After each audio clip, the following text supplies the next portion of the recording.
नमस्कार दोस्तों, मैं हूं संजय मंडावी और स्वागत है हमारे YouTube चैनल में। तो देखिए, पिछले वीडियो में हमने हिंदी का पार्ट 16 कवर किया था और आज के इस वीडियो में हम हिंदी का पार्ट 17 कवर करेंगे। तो अगर आपको वीडियो पसंद आएगी तो वीडियो को लाइक कीजिएगा, अपने दोस्तों को शेयर कीजिएगा और हमारे YouTube चैनल मंडावी एजुकेशन को सब्सक्राइब कीजिएगा। तो चलिए शुरू करते हैं आज का वीडियो। आज का हमारा पहला टॉपिक है लिंग। तो देखिए यहाँ पर लिंग शब्द का अर्थ है निशान, अर्थात जिस दिन से यह पता चले कि संज्ञा शब्द पुरुष जाति का है या स्त्री जाति का, उसे लिंग कहते हैं।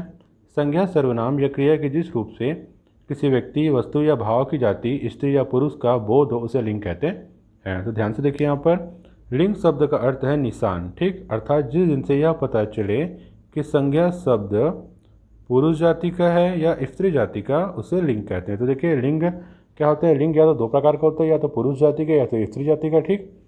तो यहाँ पर देखिए, जिस संज्ञा शब्द से स्त्री जाति का बोध हो या पुरुष जाति का बोध हो, उसे ही लिंग कहते हैं। कोई संज्ञा शब्द अगर स्त्री जाति की है तो उसे स्त्रीलिंग कहेंगे, और कोई शब्द अगर पुरुष जाति की है तो उसे पुल्लिंग कहेंगे। अब देखिए, यहाँ पर संज्ञा सर्वनाम या क्रिया के जिस रूप से किसी व्यक्ति, वस्तु या भाव की जाति, मतलब स्त्री हो या पुरुष, का बोध हो, उसे लिंग कहते हैं। अब देखिए, सर्वनाम, संज्ञा या क्रिया जिस रूप में भी या किसी व्यक्ति, वस्तु या भाव की जाति, मतलब किसी वस्तु या व्यक्ति में अगर कोई भाव आ रहा है, या वो स्त्री हो या पुरुष हो, तब वो क्या होगा? लिंग होगा। अब यहाँ पर देखिए, उदाहरण से हम इसे अच्छे समझ पाएंगे। शब्द की जाति लिंग कहलाती है। संज्ञा के जिस रूप से व्यक्ति या वस्तु के नर अथवा मादा जाति का पता चलता है, उसे लिंग कहते हैं। तो देखिए, यहाँ पर दूसरे शब्दों में शब्द की जाति लिंग कहलाती है, ठीक है। हम जो शब्द कहते हैं उसकी जो जाति होती है वो क्या कहलाती है? लिंग कहलाती है। अब देखिए, संज्ञा के जिस रूप से व्यक्ति या वस्तु के नर अथवा मादा जाति का पता चलता है, उसे लिंग कहते हैं, ठीक। तो देखिए, हम जो भी शब्द कहते हैं तो वह किसी वाक्य के अंतर्गत हमें क्या होता है? उसका बोध होता है कि वह स्त्री जाति की है या पुरुष जाति की है। जैसे नदी बह रही है, तो देखिए, नदी बह रही है, तो यहाँ पर क्या आ गया? रही शब्द आया। तो रही शब्द से हमें क्या पता चलता है कि वो स्त्रीलिंग है, क्योंकि नदी बह रही है, ठीक है। हम ये नहीं कहते कि नदी बह रहा है, नदी बह रही है, हम ऐसा कहते हैं, ठीक। जैसे बारिश हो रही है, तो यहाँ पर बारिश क्या होगा? स्त्रीलिंग होगा। बारिश हो रहा है नहीं बोलते, बारिश हो रही है, तो ये क्या होगा? स्त्रीलिंग होगा। तो यहाँ पर देखिए, उदाहरण से हम इसे अच्छे समझ पाएंगे। संस्कृत में संज्ञा के 3 भेद बताए गए हैं। कौन कौन से? पुल्लिंग, स्त्रीलिंग और नपुंसक लिंग। तो ध्यान पे रखिएगा, संज्ञा के कितने भेद बताए हैं? पुल्लिंग, स्त्रीलिंग और नपुंसक लिंग। अब यहाँ पर देखिए, अगला पॉइंट, हिंदी में लिंगों की अभिव्यक्ति वाक्यों में होती है, ठीक। तो मैंने पहले ही बताया कि जब आप वाक्य कहेंगे तब आपको समझ में आएगा कि संज्ञा या इस वस्तु या व्यक्ति का जो जाति है वो कौन सा, स्त्री जाति का है या पुरुष जाति का है। जैसे कि नदी बह रही है, तो हमने पूरा वाक्य पढ़ा, नदी बह रही है, तब हमें पता चला कि स्त्रीलिंग है। अगर हम सिर्फ नदी पर ध्यान देंगे तो हमको समझ में नहीं आएगा आपको कि यह किस जाति की है, पर आप पूरा वाक्य पढ़ेंगे, नदी बह रही है, तब आपको पता चलेगा कि बह रही का मतलब यह क्या होगा? स्त्रीलिंग होगा, ठीक। अब देखिए, आगे यहाँ पर वही बात कहना चाह रहे हैं कि वाक्य प्रयोग द्वारा संज्ञा शब्दों के लिंग का भेद स्पष्ट होता है। तो मैंने पहले बताया। अब यहाँ पर देखिए, अगला यहाँ पर पॉइंट, लिंग निर्णय। लिंग का निर्णय कैसे होता है? तो देखिए, यहाँ पर हिंदी में निर्जीव वस्तुओं को भी स्त्री और पुरुष, दो विभिन्न जातियों अथवा लिंगों में बांटा गया है। जीवधारी अथवा प्राणीवाचक संज्ञा का लिंग निर्णय कठिन नहीं है, किंतु अप्राणीवाचक संज्ञा के लिंग निर्णय में कठिनाई होती है। तो देखिए, यहाँ पर हिंदी में निर्जीव वस्तुओं को भी स्त्री और पुरुष, दो विभिन्न जातियों या लिंगों में बांटा गया है, ठीक। वस्तुओं को भी, जो निर्जीव वस्तुएं जैसे कि पहाड़ हो गई, पर्वत है ना, पर्वत, पहाड़, मैदान, बारिश है ना, और जितने भी यहाँ पर पेड़ पौधे हैं, निर्जीव वस्तुएं, उन्हें भी स्त्री और पुरुष को दर्जा दिया गया है, ठीक है। उनकी जातियों पर बांटा गया है, स्त्री और पुरुष के। अब जीवधारी अथवा प्राणीवाचक संज्ञा का लिंग निर्णय कठिन नहीं है। अब देखिए, जो जीवधारी होते हैं, जो प्राणी होते हैं, उनका लिंग निर्णय कठिन नहीं है, पर किंतु जो अप्राणीवाचक संज्ञा होते हैं उनका लिंग निर्णय में कठिनाई होती है, ठीक। यहाँ पर देखिए, सर्वनाम में विकार से मेरी घड़ी सुंदर है, घड़ी स्त्रीलिंग के कारण सर्वनाम में विकार उत्पन्न हुआ। मेरा मकान अच्छा है, मकान पुल्लिंग है। अब यहाँ पर देखिए, सर्वनाम में विकार से मेरी घड़ी सुंदर है, तो यहाँ पर क्या कह रहे हैं? मेरी घड़ी सुंदर है, तो यहाँ पर वर्ड क्या आया? मेरी आया। तब इससे क्या पता चलता है कि घड़ी स्त्रीलिंग है, ठीक है। घड़ी स्त्रीलिंग है क्योंकि मेरी है। अगर मेरा होता तो क्या होता? पुल्लिंग होता। पर यहाँ पर देखिए मेरा घड़ी सुंदर नहीं बोलते, हमेशा कहा जाता है कि मेरी घड़ी सुंदर है। ठीक है, अगर आप मेरा घड़ी सुंदर बोलेंगे तो वो अशुद्ध हो जाएगा वाक्य यहाँ पर, क्योंकि घड़ी क्या है स्त्रीलिंग में आती है, इसलिए हम कहेंगे सिर्फ मेरी घड़ी सुंदर है। अब घड़ी स्त्रीलिंग के कारण सर्वनाम में विकार उत्पन्न हुआ है। अब यहाँ पर देखिए सर्वनाम क्या है, मेरी है, तो सर्वनाम में विकार उत्पन्न हुआ है क्योंकि सर्वनाम ये दर्शा रहे हैं कि यह घड़ी जो है वो स्त्रीलिंग है क्योंकि मेरी है।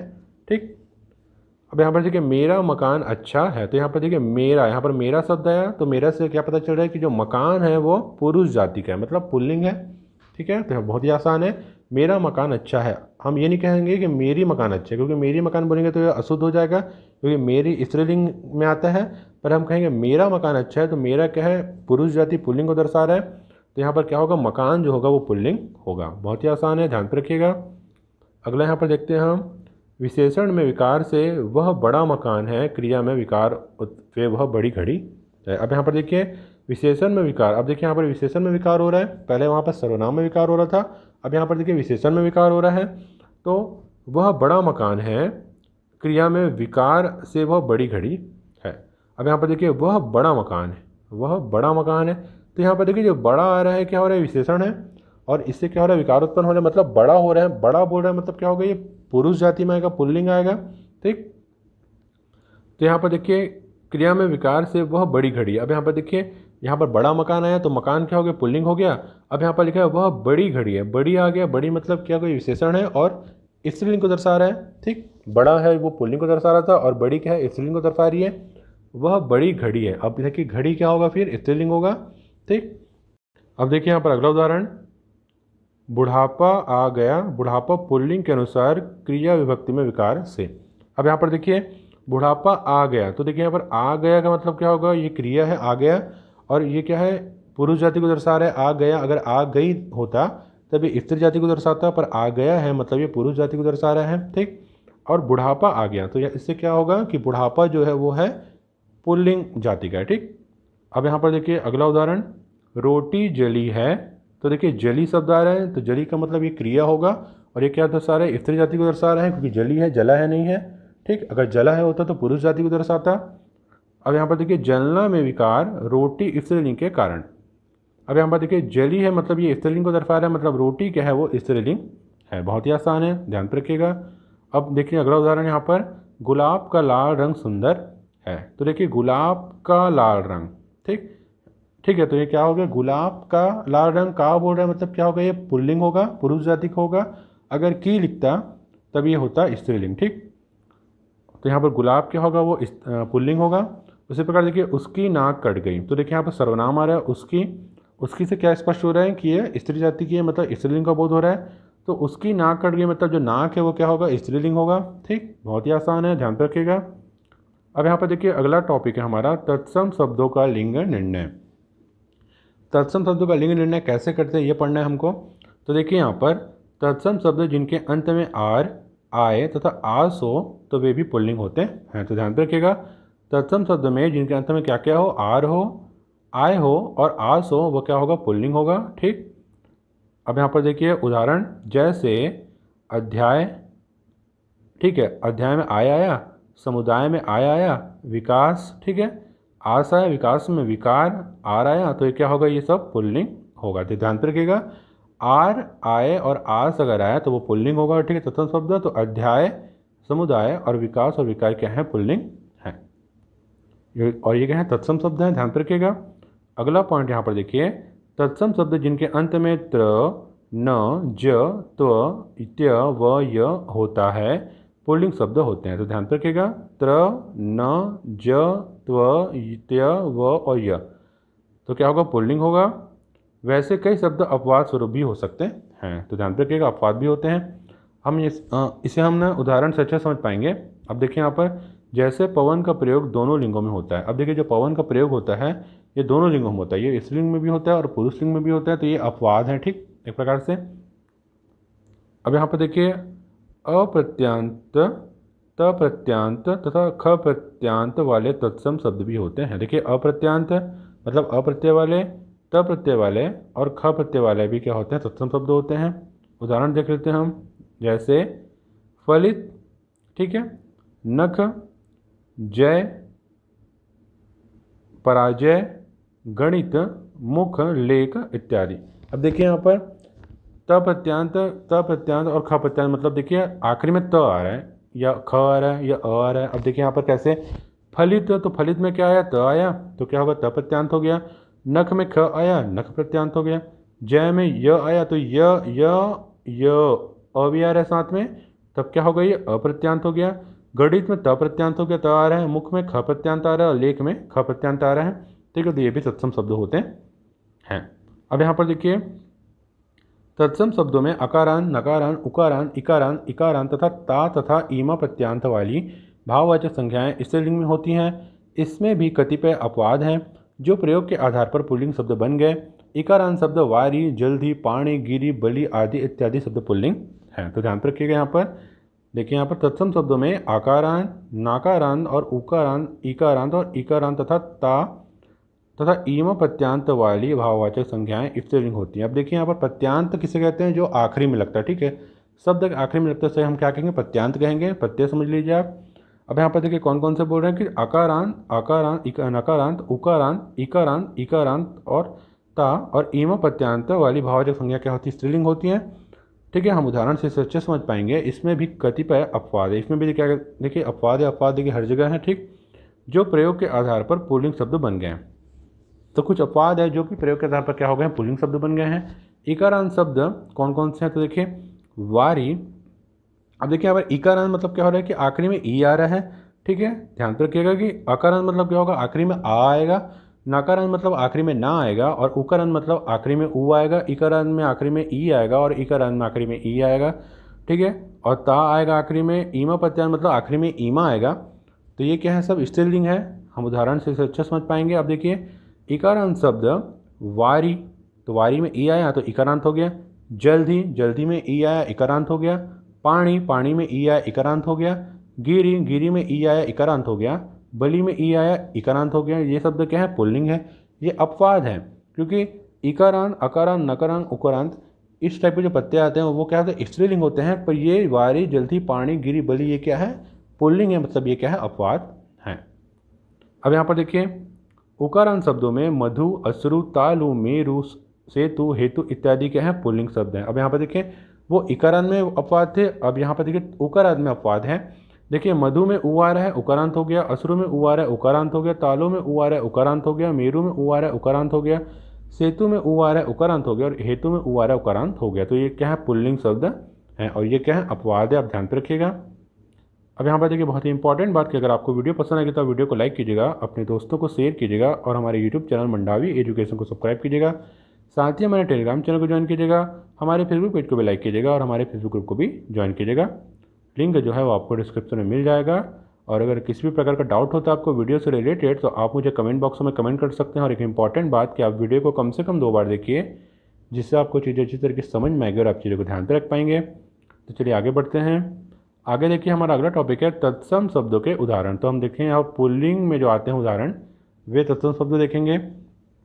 तो देखिए यहाँ पर उत्पादन, संस्करण, शासन, विवाद, विरोध, पत्र, मित्र, गगन, ठीक है, पालन, कार्य, माधुर्य, प्रसार, प्रहार, विहार, कमल, व्यवसाय, क्रोध, मोह, सुख, मेघ, अलंकार, व्यवन, रविवार, अपराध, विवाह, निबंध, अनुच्छेद, नाटक, आवास, प्रतिवेदन, संकल्प, ये सब क्या हैं, तत्सम शब्द के उदाहरण है पुल्लिंग में। ठीक है, तो आप ध्यान रखिएगा, इन्हें आप बस आराम से 2 बार से 3 बार देखिए और आप आराम से ध्यान पर रख लीजिए। रटने की बिल्कुल भी कोशिश मत कीजिएगा, आप ध्यान पर रख लीजिए। जब भी एग्जाम में आएगा तब आप आराम से बना सकते हैं इसे। ठीक है, कि कौन सा पुल्लिंग है, आप इनमें से कुछ वाक्य बना लेना, तब आपको समझ में आ जाएगा ये स्त्रीलिंग है, पुल्लिंग है। देखिए यहाँ पर देखिए उत्पादन, तो आप देखिए उत्पादन से वाक्य बनाइए, क्या होगा, उत्पादन हो गया। या कारखाने में उत्पादन हो रहा है, तो हम क्या बोलते हैं, कारखाने में उत्पादन हो रहा है। तो हो रहा है क्या हो गया, पुल्लिंग हो गया। तो ये क्या हो गया, पुल्लिंग हो गया। अब यहाँ पर देखिए जैसे शासन, तो मंत्री क्या है, शासन चला रहा है, चला रहा है, हाँ है आया, तो क्या हो गया, पुल्लिंग हो गया। उसी प्रकार देखिए विवाद, विवाद का वाक्य बनाइए, क्या होगा, 2 लोगों में विवाद हो रहा है।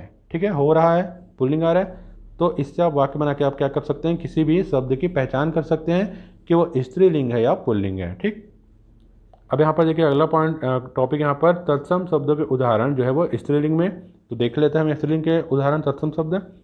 देखिए हानि, नदी, मृत्यु, वायु, महिमा, गरिमा, कालिमा, लालिमा, वस्तु, कुंडली, अग्नि, शांति, कांति, इच्छा, भाषा, विधा, दया, माया, ममता, शोभा, प्रार्थना, प्रस्तावना, सुंदरगा, फला, गणना, परीक्षा, योग्यता, शिक्षा, समता, सेना, सूचना, कृति, स्थिति, विकृति, क्षति, ये सब क्या हैं? तत्सम शब्दों के उदाहरण है स्त्रीलिंग में। ठीक, अब यहाँ पर वाक्य बनाइए। देखिए हानि, हानि का वाक्य बनाइए, क्या हो रहा है? व्यापारी को हानि हो रही है, तो यहाँ पर हो रही है क्या होगा? स्त्रीलिंग हुआ, तो हानि क्या है? स्त्रीलिंग है। उसी प्रकार देखिए वाक्य बनी नदी, तो मैंने पहले ही बताया वाक्य उदाहरण, नदी बह रही है, तो बह रही है क्या होगा? स्त्रीलिंग हुआ, तो नदी क्या होगा? स्त्रीलिंग होगा। उसी प्रकार देखिए मृत्यु, तो किसी व्यक्ति की मृत्यु हो गई, हो गई तो क्या होगा? स्त्रीलिंग होगा। अगर गया होता तो पुल्लिंग होता, पर यहाँ पर मृत्यु हो गई मतलब क्या होगा? मृत्यु क्या होगा? स्त्रीलिंग होगा। तो इस तरीके से आप सभी शब्दों के वाक्य बना सकते हैं। अगर एग्जाम में कोई भी शब्द आ गए तो और ये क्वेश्चन आ गया कि आप इसका स्त्रीलिंग या पुल्लिंग पहचानिए, तो आप क्या करना? उस शब्द का वाक्य बनाना, वाक्य बना के देखना। ठीक है, वाक्य में देखना कि अगर हो रहा है आ रहा है या हो रही है आ रहा है, तो इस तरीके से अगर आप वाक्य बनाएंगे तो आपको पता चल जाएगा कि ये शब्द पुल्लिंग है या स्त्रीलिंग। ठीक, बहुत ही आसान है। अब देखिए यहाँ पर अगला पॉइंट टॉपिक हमारा तद्भव शब्दों का लिंग निर्णय। तो देखिए पहले हम पढ़ रहे थे तत्सम शब्दों का लिंग निर्णय, अब हम पढ़ेंगे तद्भव शब्दों का लिंग निर्णय। तो देखिए यहाँ पर जिन तद्भव भाववाचक संख्याओं के अंत में ना, आओ, पन, वा, पा इत्यादि होता है उसे पुल्लिंग शब्द कहते हैं। ठीक, तो यहाँ पर देखिए कौन कौन से तद्भव शब्द हैं? जिनमें ना आए अंत में, आओ आए, पन आए, वा आए, पा आए, वो क्या होते हैं? पुल्लिंग शब्द होते हैं। हम इसे उदाहरण से अच्छे समझ पाएंगे। तो देखिए यहाँ पर जैसे गाना, बुढ़ापा, चढ़ाव इत्यादि, ये क्या है? तद्भव शब्दों के उदाहरण है पुल्लिंग में। अब यहाँ पर देखिए वाक्य बनाते हैं हम। गाना, गाना गा रहा है, तो क्या आ गया? रहा है आ गया, तो पुल्लिंग होगा। अब ऐसा तो नहीं बोलते ना कि गाना गा रही है, ठीक है, तो गाना गा रही है वो क्या होगा? वो स्त्रीलिंग में आ जाएगा। कोई व्यक्ति अगर गाना, कोई लड़की अगर गाना गा रही है तो वो गाना गा रही होगा, ठीक है, पर कोई लड़का गा रहा है तो गाना गा रहा होगा। पर अगर हम सिंपल सा वाक्य बनाएंगे गाने को लेकर कि जैसे वह गाना अच्छा है, तो क्या होगा? वह गाना अच्छा है, अच्छा आया मतलब क्या होगा? पुल्लिंग होगा। ठीक, अब ऐसा नहीं बोलेंगे कि वह गाना अच्छी है, तो ये अशुद्ध वाक्य हो गया। तो अच्छी नहीं आएगा, अच्छा आएगा, क्योंकि शुद्ध वाक्य है, वह गाना अच्छा है, तो ये हो पुल्लिंग होगा। ठीक, उस प्रकार देखिए बुढ़ापा, तो बुढ़ापा आ गया है, पुल्लिंग होगा। चढ़ाव, चढ़ाव चढ़ाया जा रहा है, पुल्लिंग हो गया। ठीक, अब यहाँ पर देखिए ऊनवाचक संज्ञाओं को छोड़कर सभी तद्भव आकारांत संज्ञाएं पुल्लिंग हैं। अब देखिए आकारांत मतलब आखिरी में क्या आ रहा है? आ रहा है, ठीक, प्रत्यय में। तो उन वाचक संज्ञाओं को छोड़कर सभी जो तद्भव हैं वो आकारांत संज्ञा के हैं, पुल्लिंग है। अब यहाँ पर उदाहरण देख लेते हैं।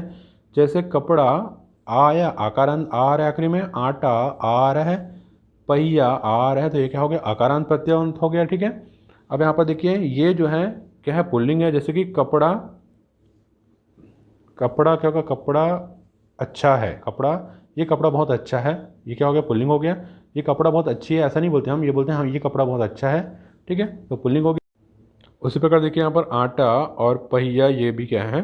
पुल्लिंग है, जिसमें आकारांत प्रत्यांत है। ठीक, अब यहाँ पर देखिए अगला पॉइंट, आन कृदांत संज्ञा पुल्लिंग होती है, जैसे लगान, पठान, खान पान इत्यादि। ठीक है, वैसे कतिपय अपवाद भी हैं। तो देखिए यहाँ पर आन कृदांत, ठीक है, जिसमें आखिरी में क्या आ रहा है? आन आ रहा है, प्रत्यय में क्या आ रहा है? आन आ रहा है, वो क्या है? पुल्लिंग होती है। ठीक, अब यहाँ पर देखिए उदाहरण देख लेते हैं। यहाँ पर देखिए जैसे लगान आन प्रत्यांत आया, पठान आन प्रत्यांत आया, और खान पान आन प्रत्यांत आ गया। ठीक है, अब उदाहरण देख लेते हैं। चट्टान, उड़ान, ये क्या है? स्त्रीलिंग है। यहाँ पर देखिए ये पुल्लिंग है, पर अपवाद कौन कौन से हैं? जैसे कि चट्टान, इसमें आन आ रहा है, ये स्त्रीलिंग है। उड़ान भी क्या है? स्त्रीलिंग है, ध्यान पे रखिएगा। अब यहाँ पर देखिए इकारांत, ऊनवाचक, यकारांत, तकारांत, उकारांत, अनुस्वारांत, सकारांत, कृदंत, नकारांत, कृदंत, अकारांत, ख अत्यंत वाली तथा ट वट हट अत्यंत वाली भाववाचक संज्ञाएं स्त्रीलिंग होती हैं, किंतु इसमें कई अपवाद हैं। ठीक, तो यहाँ पर देखिए इकारांत, ऊनवाचक, देखिए इकारांत का मतलब क्या होगा? कि आखिरी में ई आ रहा है, ध्यान से रखिएगा। इकारांत, ई, ऊन आ रहा है आखिरी में। याकारांत, आखिरी में याका आ रहा है। ठीक है, तकारांत, ठीक है, आखिरी में या आ रहा है, और फिर यहाँ पर त आ रहा है, फिर उकारांत ऊ आ रहा है, अनुस्वारांत अनु आ रहा है, सकारांत कृदंत नकारांत कृदंत आकारांत ख अत्यंत वाली तथा ट वट हट अत्यंत वाली भाववाचक संज्ञा स्त्रीलिंग होती है। अब आखिर में क्या आ रहा है, ट आ रहा है, वट आ रहा है और हट आ रहा है, तो ये भी क्या होती है, स्त्रीलिंग होती है। इसमें कई अपवाद भी हैं। ठीक, अब यहाँ पर देखिए, तो तकारांत संज्ञाओं में भात, खेत, गाद, दांत इत्यादि पुल्लिंग है। अब यहाँ पर देखिए तकारांत संज्ञा मतलब देखिए भात त आ रहा है तकारांत हुआ, खेत त आ रहा है तकारांत हुआ, दांत त आ रहा है तकारांत हुआ, तो ये क्या होगा, पुल्लिंग होगा। अब यहाँ पर देखिए इकारांत संज्ञाएं जो है घी, जी, दही, मोती, पानी इत्यादि पुल्लिंग होते हैं। तो देखिए इकारांत संज्ञाएं, तो देखिए घी में ई आ रहा है इकारांत, जी में ई आ रहा है, दही में ई आ रहा है, मोती में ई आ रहा है, पानी में ई आ रहा है, तो क्या होगा, ये इकारांत होगा और ये क्या होते हैं, पुल्लिंग होते हैं। ठीक, यहाँ पर तकारांत भी पुल्लिंग है और यहाँ पर इकारांत भी पुल्लिंग है। अब यहाँ पर देखिए अगला टॉपिक, अर्थ के अनुसार लिंग निर्णय। तो देखिए यहाँ पर आप अर्थ के अनुसार लिंग निर्णय करेंगे। अब देखिए यहाँ पर शरीर के अधिकांश अंग पुल्लिंग होते हैं। ठीक, तो परंतु जो नाक है, आँख है, जीभ है, नस और हड्डी है, क्या है, स्त्रीलिंग होते हैं। ठीक, जैसे कि उदाहरण देख लेते हैं, हम वाक्य बना के देखते हैं नाक का। तो देखिए नाक बहती है तो क्या हो गया, स्त्रीलिंग हो गया। ठीक है, उसी प्रकार देखिए आँख, ठीक है, जीभ, हड्डी, ये क्या है, स्त्रीलिंग है। अगर आप वाक्य बना के देख लीजिएगा, ठीक, पता चल जाएगा आपको। उसी प्रकार देखिए यहाँ पर नदियों के नाम, नक्षत्रों के नाम, मसालों के नाम, खाने पीने की चीज़ों के नाम प्रायः स्त्रीलिंग होते हैं। ध्यान रखिएगा, नक्षत्रों के नाम, मसालों के नाम, खाने पीने के नाम क्या होते हैं, स्त्रीलिंग होते हैं। उदाहरण देख लेते हैं, जैसे लौंग, इलायची, मिर्च, रोटी, कचौड़ी, दाल, खीर, खिचड़ी, गंगा, यमुना, अश्विनी, रोहिणी क्या है, स्त्रीलिंग होते हैं। ठीक, यहाँ पर नदियों के नाम भी है और खाने पीने के नाम भी है और मसालों के नाम भी हैं। तो ये सब क्या है, स्त्रीलिंग है। अगर आप वाक्य बनाएंगे तो आपको समझ में आ जाएगा। ठीक, बहुत ही आसान है। अब यहाँ पर देखिए इसमें कतिपय अपवाद भी हैं। तो कौन कौन से देखिए, जैसे सिंधु, ब्रह्मपुत्र नदी क्या है, पुल्लिंग है। पराठा, दही, रायता, धनिया, जीरा, नमक इत्यादि भी पुल्लिंग हैं। तो देखिए यहाँ पर इस चीज़ को रटने की ज़रूरत नहीं है, बस आप कोई भी शब्द आएगा अगर एग्जाम में तो आप वाक्य बना के देखिएगा। अगर वाक्य में पता चल जाएगा आपको कि ये स्त्रीलिंग है या पुल्लिंग है। बोलने में आपको समझ में आएगा। अगर बोलने में आपको कठिनाई हो रही है मतलब समझिए वो अशुद्ध वाक्य है, और अगर बोलने में कोई कठिनाई नहीं हो रही तो वह शुद्ध वाक्य है, तो वही होगा जो वाक्य के अनुसार वाक्य बनेगा। अब यहाँ पर देखिए अगला यहाँ पर पॉइंट है कि रत्नों के नाम, धातुओं के नाम, अनाजों के नाम, पेड़ों के नाम, द्रव्य पदार्थ, भौगोलिक परिदृश्यों के नाम प्रायः पुल्लिंग होते हैं। तो ध्यान रखिएगा कौन कौन से, रत्नों के नाम, धातुओं के नाम, अनाजों के नाम, पेड़ों के नाम, द्रव्य पदार्थ, भौगोलिक परिदृश्य जो होते हैं वो क्या होते हैं, पुल्लिंग होते हैं। उदाहरण देख लेते हैं हम, जैसे चावल, पीपल, आम, पानी, तेल, देश, नगर, समुद्र, पर्वत, मोती, हीरा, सोना, तांबा, गेहूं इत्यादि क्या है, पुल्लिंग हैं। ठीक, ध्यान रखिएगा, आप वाक्य बना के देख लीजिएगा। अब यहाँ पर देखिए इनमें कतिपय अपवाद भी हैं। तो कौन कौन से हैं, तो देखिए जैसे लीची, नारंगी, चाय, शराब, पृथ्वी, झील, घाटी, मणि, चांदी, मक्का, मूंग इत्यादि क्या है, स्त्रीलिंग हैं। वाक्य बना के देख लीजिएगा। ठीक है, तो देखिए इस तरीके से हमारा हिंदी का पार्ट 17 यहाँ पर कंप्लीट होता है। तो अगली वीडियो में हम अगला पार्ट कवर करेंगे। तब तक के लिए धन्यवाद, नमस्कार।